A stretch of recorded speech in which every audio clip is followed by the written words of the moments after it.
Welcome to this session on ISO 26262 with model-based design, a hands-on Simulink tutorial with an X-by-wire example. In this session, we'll introduce ISO 26262 and explore how model-based design can help accelerate its implementation in automotive development.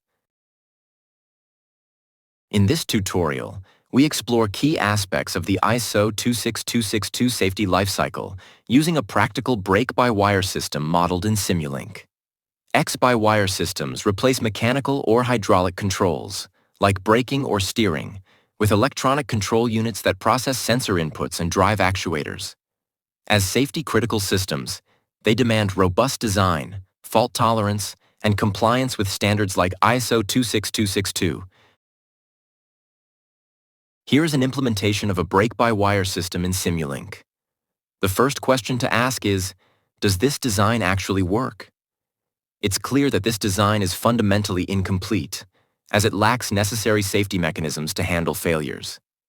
If one or several failures occur, the vehicle may lose control, resulting in a hazardous situation. So, what constitutes a failure, and what leads to a hazard? To explain, in the context of ISO 26262, a fault is the root cause of a malfunction within a system, such as a short circuit or a software bug. In a brake-by-wire system, a fault could be a transient voltage spike occurs in the power supply line due to load switching or inadequate power filtering. This electrical disturbance may affect the brake pedal position sensor, which is analog and sensitive to voltage fluctuations. This fault can lead to an error, defined as an unintended deviation in the system's internal state. In this case, the sensor might output a false signal, such as a pulse indicating 70% pedal depression, even though the brake pedal was not pressed at all. When an error propagates and causes the system violate its intended functionality, it results in a failure. Here, the brake-by-wire ECU misinterprets the faulty sensor signal as a real brake demand and activates the braking system. A hazard arises when such a failure has the potential to lead to a hazardous event, which could endanger human life or property. In this scenario, the brakes may be applied suddenly and forcefully while the vehicle is in motion, potentially locking the wheels. This could result in a loss of vehicle control, especially in high-speed or curved road conditions, creating a serious safety risk. ISO 26262 emphasizes the systematic identification, analysis, and mitigation of the fault error failure hazard chain to ensure functional safety in automotive systems. This involves the implementation of safety mechanisms, timely fault detection, and controlled transitions to predefined safe states to prevent hazardous events.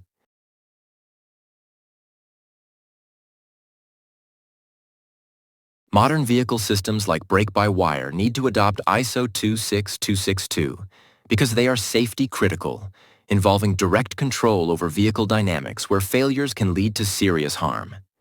These systems are increasingly complex, integrating hardware, software, and electronics, which raises the risk of faults and interactions. ISO 26262 provides a structured approach to manage these risks. Additionally, compliance is essential for meeting regulatory and legal safety requirements. Finally, it facilitates clear coordination between OEMs and suppliers by standardizing safety processes, responsibilities, and documentation across the supply chain. Functional safety is the discipline of ensuring that a system behaves safely, even when faults occur.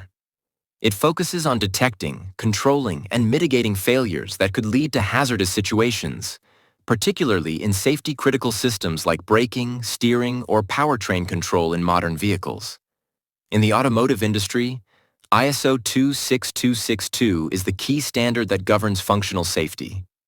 It defines a comprehensive safety lifecycle that spans from concept and design to production, operation, and decommissioning. This life cycle includes steps like hazard and risk analysis, safety goal definition, technical safety requirements, system implementation, and verification and validation.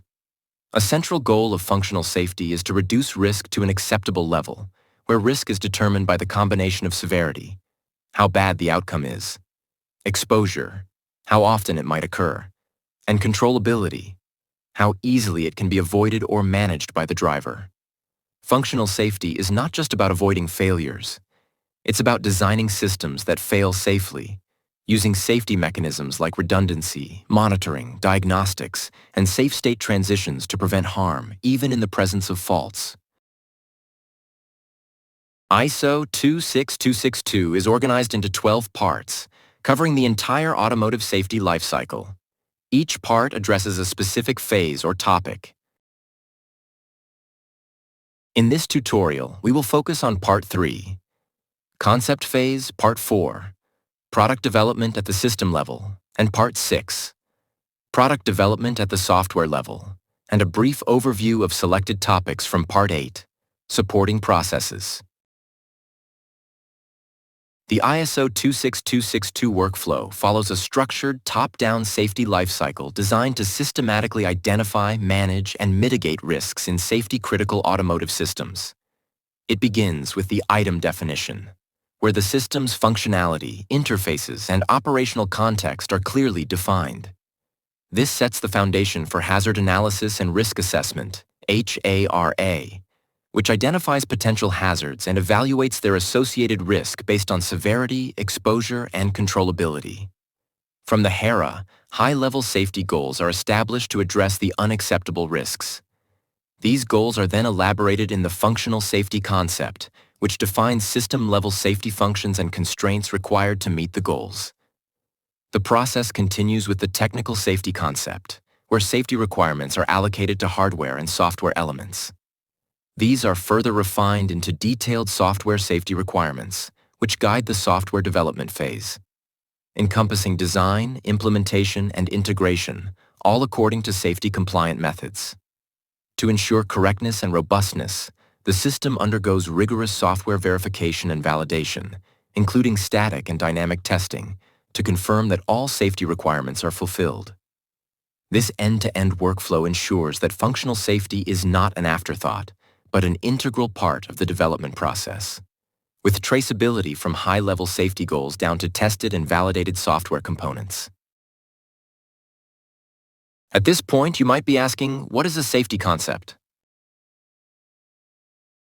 A safety concept in ISO 26262 is a structured set of safety requirements and design principles intended to ensure that safety goals are achieved, even in the presence of faults. It consists of two levels. Functional safety concept. Derived from the safety goals, the functional safety concept defines the high-level safety functions and constraints needed to mitigate hazards, independent of implementation details. It outlines what the system must do to remain safe. For example, degrade functionality, alert the driver, transition to a safe state. Technical safety concept. This translates the technical safety concept into a concrete system architecture and assigns safety requirements to hardware and software components. It defines how the system will achieve safety. For example, redundancies, diagnostics, watchdogs. Together, the safety concept is built from safety goals. What must be achieved? System architecture, how safety is realized, and safety analyses such as FTA, FMEA, to verify completeness and robustness. Model-based design is recognized by ISO 26262 as a suitable approach for developing safety-critical automotive software. Annex B of Part 6 highlights model-based design and automatic code generation, emphasizing that generated code can be used in production if safety requirements and tool qualification are met. This approach helps reduce errors, ensure consistency, and support compliance with ASIL requirements. Tools like Simulink and Stateflow are documented for software unit design, supporting simulation, verification, and traceability. Model-based design is crucial for developing modern, safety-critical automotive systems due to the complexity across multiple dimensions. First, the development process follows a multi-phase workflow, spanning requirements, design, and verification and validation, which represents the V-model stages and emphasizes the need for traceability and consistency across phases. Second, Automotive systems are structured in multiple layers, from the vehicle level to subsystems like X-by-wire, down to sensors, controllers, and actuators. Model-based design scales across layers, enabling modular development and integration. Third, these systems span multiple physical and engineering domains, including mechanical, electrical, thermal, and software, which shows that real-world systems are multidisciplinary and must be modeled holistically. A 3D perspective combining these axes, workflow, system layers, and engineering domains highlights the power of model-based design. Tools like Simulink enable unified modeling, simulation, and automatic code generation across all dimensions, maintaining traceability from requirements through to implementation and testing, and supporting early validation, fault injection, and design iterations. Here we highlight a key insight. In traditional development methods, errors introduced in the early phases of the development, such as during requirements and design, can have significant long-term consequences if not detected early. These errors often arise from incomplete or misunderstood requirements, incorrect assumptions, or miscommunication between stakeholders. Furthermore, errors tend to be detected more often during the implementation and testing phases rather than the earlier requirement and design phases. This happens because traditional workflows tend to prioritize coding first, and issues in requirements or design may only become apparent when the system is being implemented or tested. However, detecting errors late in the development cycle is both costly and time-consuming. Fixing a requirement or design flaw after implementation typically requires significant rework, leading to project delays and higher costs. Model-based design helps mitigate these challenges by shifting left, shifting earlier, bringing validation activities earlier in the development process. It enables early validation of requirements and designs through simulation, formal methods, and rapid prototyping. By detecting errors in the early phases, model-based design significantly reduces late-stage failures, shortens development cycles, and improves overall efficiency and product quality. Let's have a closer look at the V model. Model-based design offers a structured approach for developing complex vehicle systems by enabling simulation, automatic code generation, and systematic testing across all stages of development. Key phases include system design and simulation. Define the overall system architecture and simulate system-level behavior to evaluate concepts early. Software design and simulation. Add embedded software details and validate control logic within the system context. Code generation.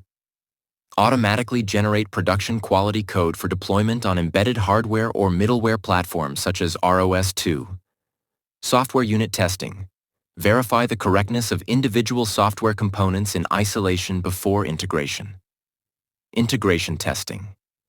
Test the fully integrated system, combining software and hardware in real-world or simulated scenarios.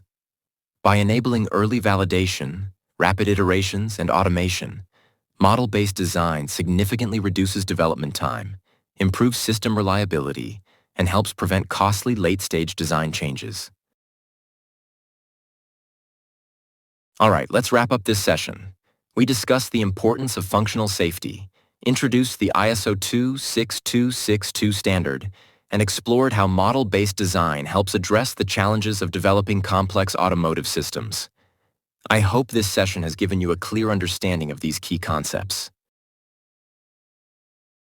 In the next session, we'll begin exploring Part 3, the concept phase of ISO 26262, starting with the item definition. I look forward to your participation.